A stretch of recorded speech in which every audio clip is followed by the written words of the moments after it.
अभी आपने गौर किया है जिन कामों बातों से गुनाह मिलता है वो उसी वक्त हमसे होते हैं जब हम फारिग होते हैं। दूसरे लफ्ज़ों में जब हमारा दिमाग खाली होता है।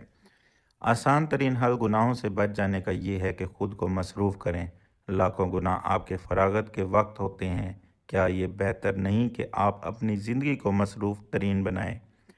नमाज कुरान दूसरों की खिदमत में कोई काम नहीं तो किसी के काम ही आ जाएं, नहीं तो कोई बयान सुन लें। मगर फारिग ना बैठिए। शैतान को ऐसा मौका ना दें कि वो आपकी दुनिया और आखरत पर बात करके रख दे।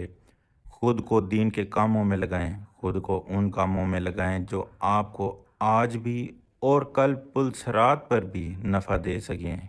दुआ वसीला है, दुआ हौसला है, दुआ मोहब्बत है, दुआ राज है, दुआ हमदर्दी है, दुआ ताकत है, दुआ से कायनात है।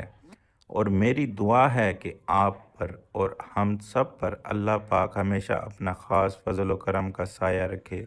आप और आपके प्यारों को शैतान के शर और शरीर इंसानों की शरारत से महफूज रखें और अपने रहम करम के साथ आपकी उम्र में बरकत अता फरमाएँ। सबसे बढ़कर या अल्लाह फ़लस्तीन के मुसलमानों को आज़ादी अता फरमा, कुफ़ार का मुंह काला फरमा, कुफ़ार को तबाह बर्बाद कर दे, मासूम बच्चों के घरों की हिफाजत फरमा।